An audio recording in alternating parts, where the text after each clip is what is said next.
Thanks so much for joining us on the Terrorarium stream today. I'm Natalie Zed, and I'm here with Evan Jones, Aaron Bertine, and Jeff Flores. I don't know anybody's names even on this team because I'm suddenly on camera, so I completely forget everything. Woo! My brain completely short-circuited. I was looking at Alex as he was leaving. And we're going to be talking about our game design document today, which is pretty exciting. So maybe, Evan, do you want to start quickly just to talk about the genesis of the game design document and how we've gotten to this place right now? Oh, man. Yes, I do. That's exactly what I want to do. We have been working on this game, Terrorarium, for at least a year and a half to this point. Except all of it has been just ideas and tests and trying new things and brainstorming. And this has been a lot of different ways to interpret the same exact theme. We knew that Terrorarium was going to have some things that were kind of at its core. One of them was that we really wanted it to be a kind of darkly funny game. We wanted it to be a game with a lot of chaos and sort of managing chaos as part of the game.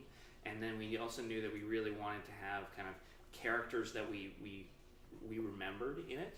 And from that, we started to say, okay, well, the problem that we're having is that we're not all on the same page in this project. And for a while, like, you've been seeing probably some live streams, like Jeff's been doing some character ideas, and Aaron's been doing some tests on different things that we can try in the game. And all of this has been just us kind of saying, we don't know what it is, but let's see where it goes, and that helped to inform what we did recently. Wayne, who's not here, he's home with his newborn, is one of the guys that we met together and fleshed out like what is the core of this game, and we wrote that out into the game design document. And so I'm happy to talk about what's in the document, which I know we're going into, but that's how we got to where we are. Is that this is now a place that I can hand over to the rest of the team and to say, now everybody can start being a part of the process. Right, so at some point, everybody contributing their ideas needs to be organized, even if it's something to push back against. So in this, having, read through the game design document for the first time myself, and I'm sure that these guys, my next question is going to be like, first impressions, how is it like the same and different? But it seems like this has always been a collaborative process, and this is going to continue to be a pretty open and collaborative process. So the fact that we have a game design document doesn't mean we have a like set in stone, this is exactly what we're doing necessarily. Would that be fair to kind of say that this is still a living document? Yes and no too. Is that like the problem we consistently have is that everything's a living document all the time, and so I think what I hope everybody sees in this is that they see what we've done already reflected in the document, but they see, okay, this is an anchor now that I know I can move forward with, and there is a lot of stuff that needs to get filled out. It is not a complete document. I mean, I didn't even label it version 1 because I was like, well, this is a start, but there are, as we're about to jump into, so many questions that we need to answer that I was like, this is point 1, and like, I really want to see point 2 be involving everybody. Perfect. So first impressions, technical and art directors. Go ahead. Well, me, I was, again, speaking with Evan briefly before, I was a little less surprised about some of the storyline points coming into it. Like, I knew earlier on there was, both from Evan and Adam, regarding just the Gardner look and character, what should it be? And even my initial impression was like, what I did before was just kind of like offhand sketch and drawing. Didn't really fully intend to that actually become a character within the game. But to see that kind of be one of the focal points and something to latch onto and create a story from that character was something surprising that kind of carried through. But yeah, just seeing the rest of the world kind of fleshed out, as in what do the Mugu, how do they interact, the idea of reagents coming into play, just how the differences from earlier versions to what it is now, all those small little bits, just seeing the game kind of fleshed out. And I mean, a lot of the concept work that you were doing, Jeff, totally fed into this. Like, it was that one visual sense that you were starting where it was like there were kind of translucent creatures that had like something glowing inside of them. That is exactly what sparked that whole reagent conversation. That was like, oh yeah, we need this. Whatever you just drawn, we need to do this. And so what is inside? And we've had so many conversations about like, are you trying to capture Mugu? Are you eating Mugu? Like what is inside that creature? Anyway, you guys have probably seen the concept art out there, but that's how it's been feeding back into it. Was that those concept sketches took us in that direction. It's so interesting that like you do a visual experiment and suddenly it's like, how do we backfill the story or the narrative or the game or the mechanics in a way that like suddenly that art can make sense, right? Like that process is super super interesting. So Aaron, you've been quiet so far. What were your sort of first impressions of the doc and like things that surprised you or things that you were really happy to see? I mean, it is honestly like it's light on mechanics. The document. If we hadn't had the kind of the previous builds and experiments that we'd done, I would still kind of have no idea what the game is after reading it. And so there's a lot of room there where we're gonna have to set some kind of core like goals of what kind of game do we want to make, and then figure out the gameplay kind of just by testing it rather than by documenting it first. Figure out what kind of gameplay gets us the feel that we're going for, the right emotions, the right sort of engagement and interactions. And then, we flesh it out with, okay, well, we know that, these mechanics work for the theme, and so now how do we kind of skin or theme these mechanics? So working kind of at it from both ends. Right. Totally. And I know that's been one of the things about Terrorarium from the very beginning is kind of, I don't know if you even call it the like ludology versus narratology moment there, where people like ask themselves like, do we start from a core mechanic of the game and say, okay, we'll fill story from there, or do we start from this like narrative seed and we say, okay, well, what mechanic does what we want to do? Right. And I think I've known that part of this process and part of the trouble with the process has been that it's like, until we get mechanics figured out, it really feels like it's not solid. It's not a game yet. We don't know what you do in the game. And we're trying that. And the like mechanic narrative duality is something I've always found in games kind of troubling. Like that those two things are separated, where I think that like narrative can be moments at which narrative is expressed through mechanic, I think is where games are often the most successful. Like when you are telling the story through the thing that you do. And I think we have an opportunity here to like select a mechanic that is narratively meaningful in a very particular way. So we sort of have like a pretty cool advantage here when we're like building this thing to choose that deliberately to whatever narrative it's going to be, make those two things serve each other. I'm 100% on that. Absolutely. A lot of our previous experiments were more about game feel than they were about mechanics, in that we made little worlds, we made little situations that didn't actually have a win condition or a lose condition. It was just, and it wasn't a sandbox either. We just set it up and it's like, okay, here's how you interact with it. Here's what it does. Can we make it into a game? When you move these things here, this happens. When you move them here, this happens. Within that structure, within those rules, what's the game? Pardon me. Because that was really good for me, at least, to figure out like, okay, what is the right feel? Is it, how do you make it squishy? How do you make it satisfying to like lose all of your resources or your units or whatever you want to call it? We talked for a long time about building like a house of cards and then watching it fall, and these systems that you build and they're teetering and they collapse. That was, for a long time, that was the game feel that we wanted. Now I think it's moved a bit further from there. It's less about chain reactions and incredible machines, but still, I think where we need to go is that same route of get the feel. Just make a thing that's fun to play with, even if it's not a game yet. I'm really a fan of play to lose conditions as well as play to win conditions. So like figuring out a way that you can like lose beautifully. I think that's going to be a big part of it.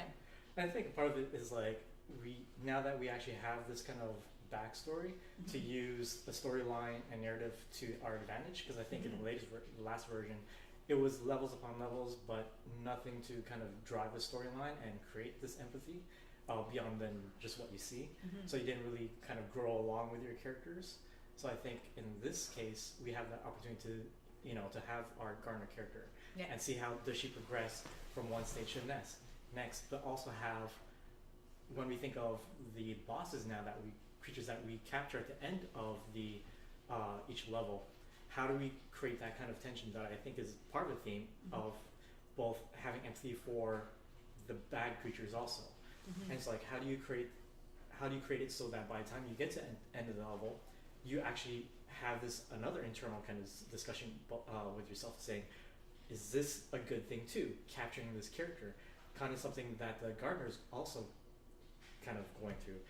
So how do you create that within the storyline before you even get to the boss at the end of the stage? So I think that's going to be part of the map making, the level design, creating this world, and then by the time you actually get to the end of the stage, you kind of already set up this scenario where you're just like, oh my god, I'm going to feel bad about doing this right now. I think that's an important thing that we need to capture this time. Yeah, absolutely. Yeah.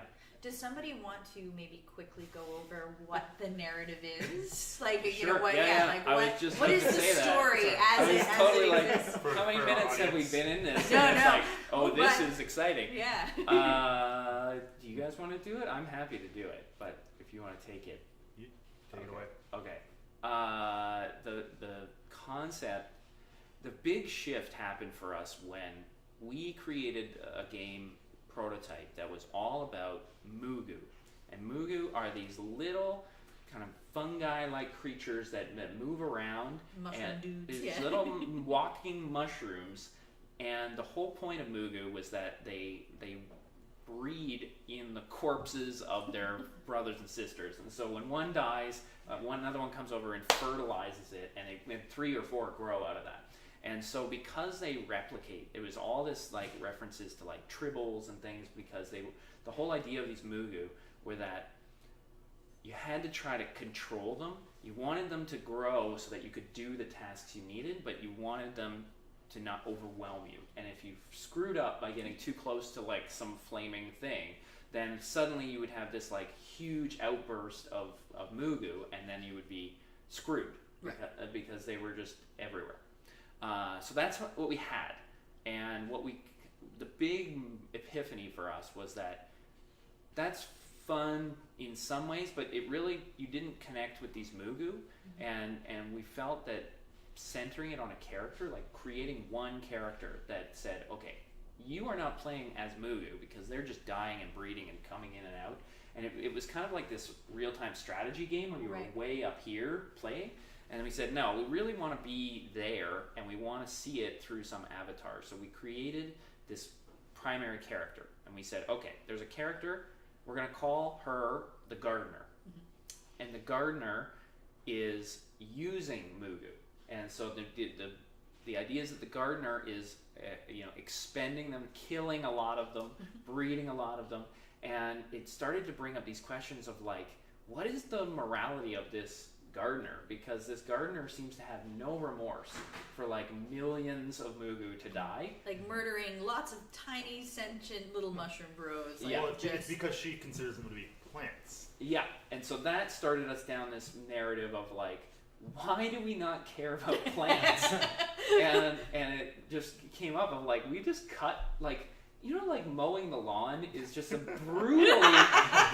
if you just think about like getting on a lawnmower and mowing a lawn, it's like, oh my god, this is just a massacre that's happening.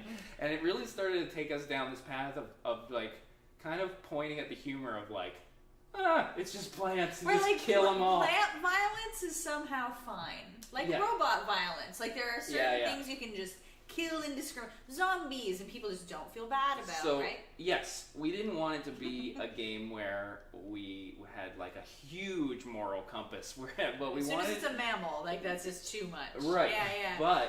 But the idea of us just like deploying thousands of mushrooms and just culling them all in one shot, that was exciting. And that was acceptable. And so that is where the gardener comes from. Right. And the reason that the gardener is using these Mugu is that we also didn't have a win condition in these earlier prototypes. We were just like, get them all to the end or something. We didn't really know what to do. And so we had to create this kind of antagonist thing. And what we did was we said, the gardener is kind of a trophy hunter and is out there hunting big creatures from alien worlds. And it brought us back to, I mean, this name Terrorarium was sort of sticking with us. We were like, do we want this name? And then we thought, okay, what is a terrarium? And it's a collection of all of the exotic creatures that you've captured from all the different planets. And so we said, okay, well, these plant monsters. So they're plants. Some of them move. Some of them look more like plants than others. Right. We're not quite sure. That's going to be Jeff is going to get a lot of questions there. They're vegetal in some fashion, yeah. And the whole point is that you are trying to win the sort of intergalactic county fair. And the intergalactic county fair is where all these gardeners submit their terrariums for consideration and judging, and that you need to collect more and more and more to fill it out so that you win the grand prize. Right. And suddenly that gave us, okay, I know who I am, I know what I want to do, I want to collect, like it's kind of a Pokemon style, I just got to catch them all and put them in the terrarium idea. But it also gives each individual level a specific measurable goal of capture this thing, and even within that though, it can still be, you can have a bunch of different varieties of gameplay, and the plan is to have multiple methods to get to there. So sometimes you have to, find it and then chase it down. Sometimes you have to trap it. Sometimes you have to, push it into the water. And even in those, for each different boss with different abilities or whatever, there's still multiple ways to get there and achieve that goal. I think that's where the reagents come in, and how you start each level, what you're carrying with you, kind of impacts how that level gets played. And hopefully we end up with this kind of replay value, if not speed running, then just people sharing, ideally, people sharing online creative solutions to the same puzzles. And there's a bunch of lose conditions too. Like if you kill the thing that you were trying to capture, you have to get it alive and subdue it so that you can put it in your terrarium. Right. So if it dies, the level's over. If you have too many Mugu, something terrible happens. We don't know yet. They all blow up, and so that's the lose condition there. If you run out of Mugu because you made a mistake and they all died and you didn't have one left to do any replication, then you lose because the gardener can't do anything. The gardener is just controlling these swarms of Mugu and sort of directing them. So that made it more interesting to us. It still has a ton of holes. Right. And the biggest holes is, what are the creatures? Right. There's so many different characters now that we don't have. And the next thing is, what do you do? Like, what are the controls is still a big question. Yeah. Like, we know the character controls the creatures in some way, but how do you control the character? And how does the character control the creatures? Is still a big question mark. Right, like how does she release them or like deploy them? So all we came up with was, why do you, we love the idea of every level you get a new ability, and it kind of gives you this tutorial through to add more features. And so we said, okay, the creatures that you're capturing, they're not just trophies on display, they also produce these reagents. And we haven't quite got into it, but we are pretty adamant that it's just disgusting reagents. We're using reagents as our code word for bodily fluids. Gross bodily fluids. Whatever the plant equivalent of bodily fluids is. Exactly. We had bottled farts on the whiteboard. We had toenail clippings. We were just liquid farts. All of these. Oh yes. That's well, poop. I'm like, spoiler alert. So we just were brainstorming these because we were like, wouldn't it be terrible if she was like harvesting from these creatures? I mean, you've seen probably in the Star Wars, the latest Star Wars, like that crazy like milking scene. Jeez, yes. You know, I like try and block it out, but yeah, it's definitely that there. Times the whole game is Right. gonna be like Those are the cutscenes. yeah, Right. and so like The milking cutscenes. the idea was that you are gonna gain a new ability every time you pass a level. And we're going to justify that by saying every creature produces reagents, Right. and these gross reagents, and you Hook it up to your milking machine on your spaceship, and now you can do that thing. Yes, And that before, conveniently gives you new ways to solve puzzles you've already done. exactly. And so you can go back and replay other levels. And once you have a bigger, good. Sorry. You gotta have this arsenal of tools, and then we were like, well, what is it? How does that work? And right now, honestly, I don't know how the mechanic's gonna work. We think that the idea is that you're gonna limit the choices. Like a person who designs a level is gonna say you're only allowed 5 slots in your backpack or whatever it is. And so that means I got choices of creatures. Like I have 3 creatures in my terrarium. I have 5 slots. I want 1 from you, 1 from you, and 2, the rest from you. So we're gonna figure out the question that I'm openly asking to everybody out there as well is like you don't know anything going into a level. When you go into the next level, you're going to be like arbitrarily picking reagents. Like what I think it's going to have to be some kind of synopsis that at least teases like, okay, based on this description, I think I'm going to need more of this fire thing or whatever. I think that's fine though, because it's safe to assume, at least at the beginning, use the new thing that you just unlocked. Yeah. And maybe we push people so that they have to use the new thing they just unlocked. But like, my mind keeps coming back to Pikmin. But that basically in Pikmin you do have that kind of setup phase of choosing which Pikmin. Are they just called Pikmin? I guess. I think so. Pikmans? Which color thingies you want to load up for this mission, and you are like, oh, I want some yellow ones because they're electric, and so you just kind of hedge your bets. You build like a nice kind of general loadout, and then when you lose that level the first time, because that's part of the game, we basically don't want you to succeed on your first try, except because maybe you're learning about that level. and so you're like, oh well, I really need a bunch more like magnet moo in this level, and so we gotta slop on some magnet juice. Yes, that's exactly what it is. But I think because of that, we need to make them not consumable or not irreversibly consumable. Because trial and error is so much a part of this game, those reagents need to, I don't know, recharge or they can't be one-offs, because then people will be afraid to experiment. But wouldn't you you have 5 slots and you use them all up trying to figure out the level, but then the next time you come back you have a plan, and every time you replay the level you get 5 slots.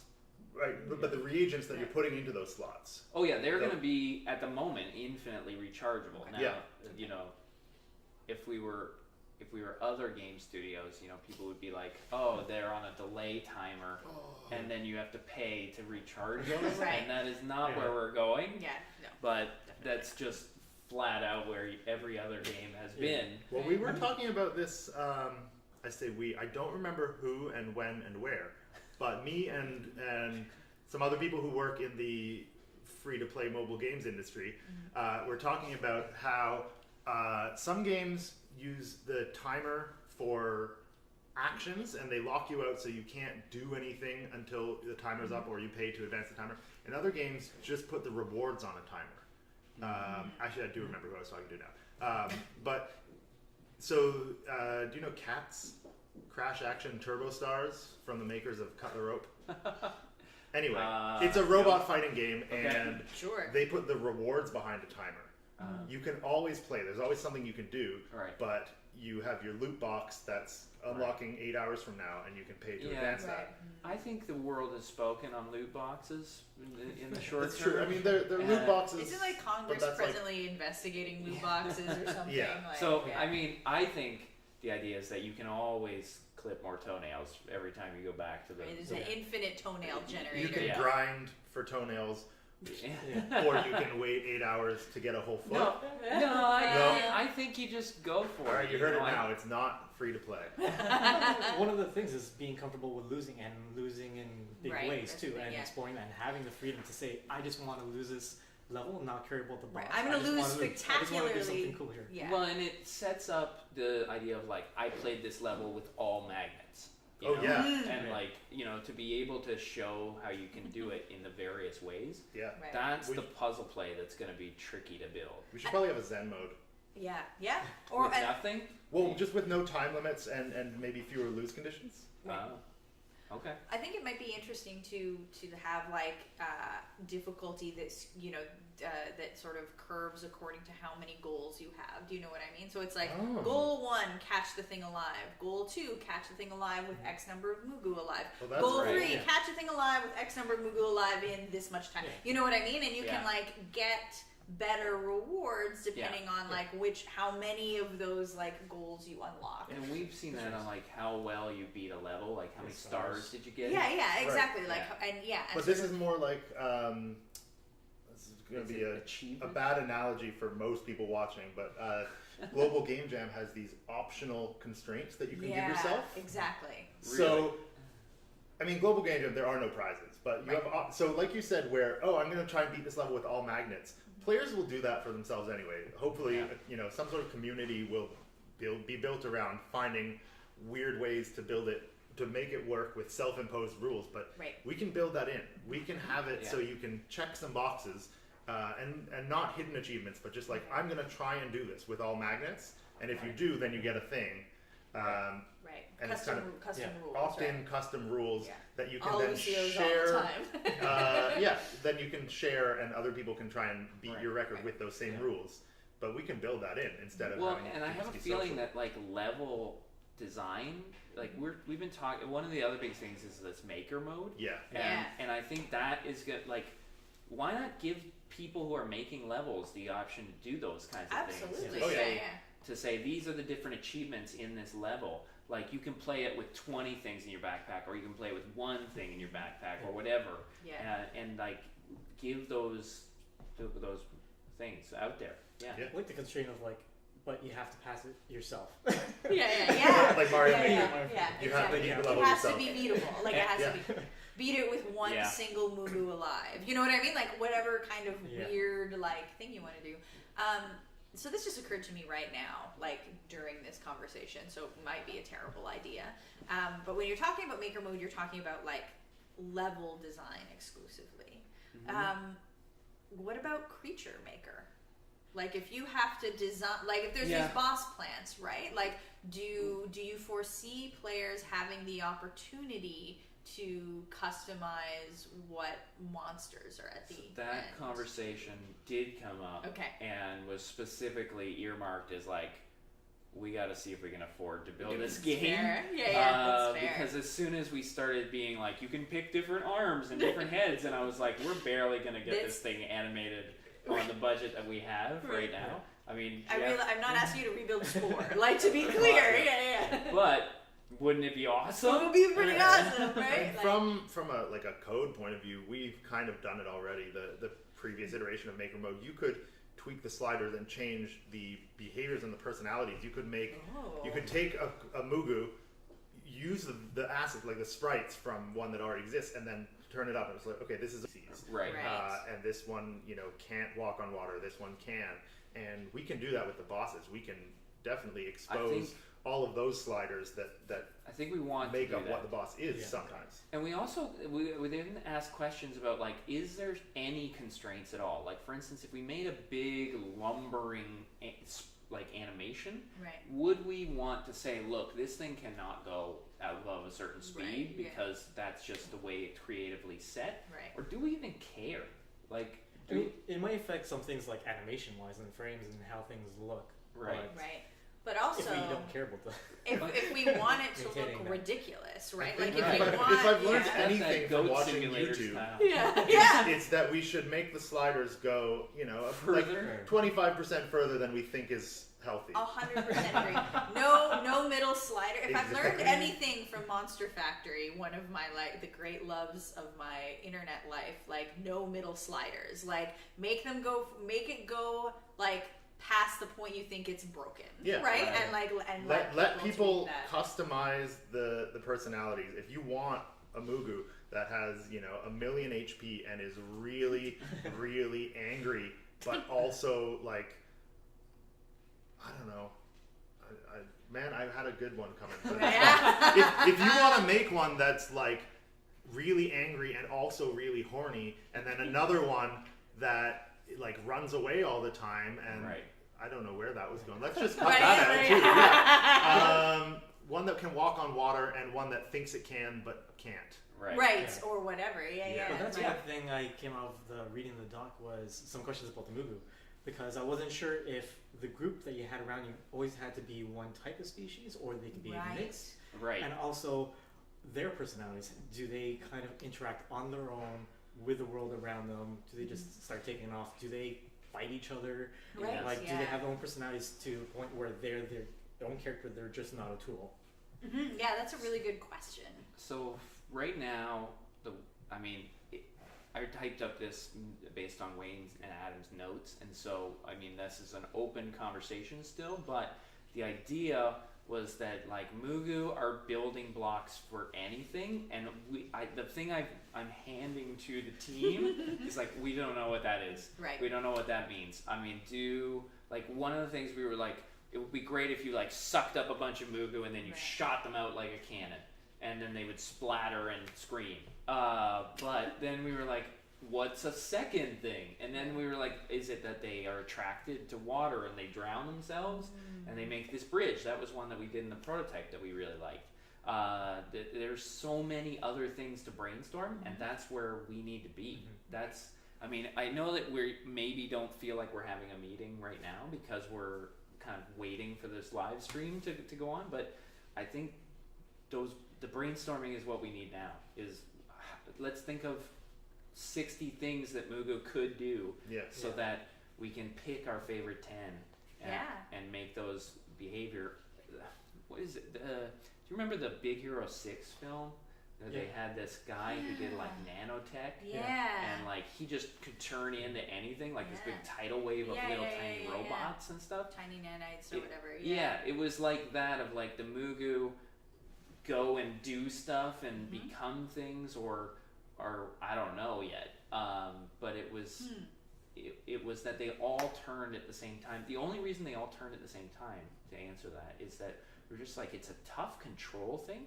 We didn't want it to be a game where you were like highlighting groups of Mugu and assigning them roles and deploying them like an army. It's not an RTS. Right. Yeah, because the RTS mechanics didn't strike us as gratifying as much as being in the center of this swarm and being able to like command troops from your perspective of the player. And so what we just said was, look, it's simple. You eat a reagent, now you have changed the way the Mugu react. Right. And just because you now give off a different pheromone or you have some different spore in the air, they all pick up on that and they flip instantly into that kind. Now, there's a lot of questions of like, is that proximity based? Like, is it the ones that are just near you that happens to? So or you do have you to like cluster them dose a group of them, right? and then like, run away from them? Yeah. How does I don't know. How does the quantity of them affect like the output? Right. Yeah. Those are really good questions. Is it also like a kind of like, okay, you have like grain and a chicken and a fox, and you have to get them over here, and like I hope so. those kinds of problems. I Like, love those do puzzles. these Mugus like eat these other? Like, are they hostile to these other ones? Right. But these ones are fine, and like, how do the different groups interact? Like, those are very interesting questions. I That's wide open. Yeah. I like the idea of pheromones. Like, I do like the idea of pheromones. We're I just think using that's pretty spores cool. as a like fungus-based pheromone. That's Sure. all. The game design talks about spores. I Sure. mean, not that spores ever like communicate anything. Pheromones is a much better version. I of was it. picturing Right. potions. I'm picturing like a glass bottle that breaks when you throw it. Or like a fertilizer. It was really almost. Jeff's idea of like internalizing something. Yeah. And we tried to figure out like, do we want to eat different kinds of mugu? But then we were like, it's confusing mugu. Like making them something you eat and control it. We were just like, this is, at least when we separate it out, like you're carrying inanimate things that you're going to put in, and they're potions, you know. Right. But you're just putting them inside of you so that you then become something. And there are a lot of open questions about, does the gardener change when they have certain, you know, when she swallows something. Right. Well, I think that like the questions about like how biological / mechanical / whatever, like straight up alien the gardener is, like I think allows you the possibility to solve a lot of these problems. So like if you think of her, like I really like the sort of like almost Baba Yaga, like very natural-ish, like there's like a lot of gardening equipment and like sticks and mugu and cages like kind of hanging off of this creature, like this like additive sculpture almost of a creature is super, super interesting. But if you imagine her as like an alien creature that has like the biomech equivalent of like one of the old-timey like fertilizer nozzle sprayers, and then eats a reagent. Not so old-timey. Right, maybe not so old-timey still today. But then like you eat a thing and then you can like spray them. Yeah, like interact with the mugu that way. So you're almost like like biomech, but instead of like cool ass Terminator biomech, your old space grandma gardening biomech. We could just give her a watering can. Right, but that's, thank you for that. or be very boring and give her a watering can. So that might make more sense actually. The one thing that we really tried to capture in the game design is that this gardener doesn't really have to worry about anything else, like has evolved to the level where can just like snap her fingers and be on another planet. Right. In like, there's nothing about life that's challenging. Like, she's not worried about making money to pay her bills. Right. She's just in this. Must be nice. Which is why she's so obsessed with the one thing that doesn't matter. Like, it's kind of the playground of the gods sort of idea of like. Right. Like she was an amazing bounty hunter in her youth. She has like all the money, like I don't even think. I think or that whatever. Like, she's retired she's basically now. omnipotent, except she can't win this one. Yeah. Exactly. Incredible. Exactly. That's the one thing that she cannot do is just get the blue ribbon at the country fair, and she's just like, damn it. Right. That's all that matters to me. Yeah, right. This is it. This is the one goal that I have. Incredible. I just love the idea of like angry space grandma so much. Like, good. It's so funny. Yeah. Well, and like we don't know. I mean, Jeff's done a lot of concepts of that. I don't know where it moves from a static picture. Like this watering can. Is the watering can part of her arm, or does she actually carry a watering can? And like, there's so many questions. I think that's where it comes into, again, how do the movie relate to her? Are they the tool, or is she just using them and then she has tools? Like what's the relationship there, and really nailing that down? Yeah. She could be anything, but also might come down to technical aspects of what can our 3D artists actually do. How much are we demanding? How many animations can that affect? Right. When is a movie easier to work with than the gardener? Right. Those are the kind of questions where, concept-wise might be affecting her might be better, but just limitations technically, we might have to work with movie. Yeah. Those are things that might just be real world. Oh yeah, considerations. There's a lot of those out there. Yeah. I don't know how we are for time. I mean, we are at about 45 minutes into this conversation, so because I mean, the next natural transition is like, we know enough that we need to figure out the new unknowns. Like the next stage is now, what can Mugu do? I think is a huge question. Right. How can you catch things? Is a big unknown. Yeah. And those are kind of the same. Yeah. But we had in the previous version like this grass that would smash you, and a thing that would burst into flames, and a bunch of obstacles. We don't know how many things are going to be obstacles Right now, all we have is there's a boss creature. You have to capture it without killing it. You have Mugu. Right. How Big empty gaps in Right. the middle. Yeah. How do you do Right. that? And How do you do that in like potentially 10 very different ways? right. And that's huge questions. Yeah. That's all mechanics. Yeah, it's all mechanics. Okay, so then well, also, it's also like top-down design is what they call it in, I don't know, Yeah. card games or whatever. But like, it doesn't have to be purely mechanics. It can be, oh, wouldn't it be cool if, this Mugu. I'm so bad at coming up with examples. Give me an example of top-down design where like there's where you have a drawing and it's like, okay, well now we want to turn that drawing, that idea of a character into a mechanic. Right. Because it looks this way, we got an idea. Right. Yeah. Yeah. So, a mushroom with feet. I guess we already have that. Right.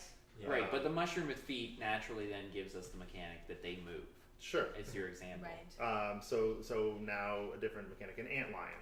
That's your top-down design. Is Right. you have this image of a kind of Like- secret little mound that eats things, Right. and then we turn that into a mechanic. Right. Right. So this is where I let you guys take over for a bit because I have to go do paperwork. But that's the next big phase. The Right. jump to version 2, version 3, point 2, point 3 needs us to have concrete examples of what Mugu do. Right. Yeah, like I think anybody's goal is just come up with one level. What does one level entail? And that's going to be the boss, the world itself. How big is this world? Yeah. What kind of alternate species live in this world? What are the puzzles? What type of puzzles?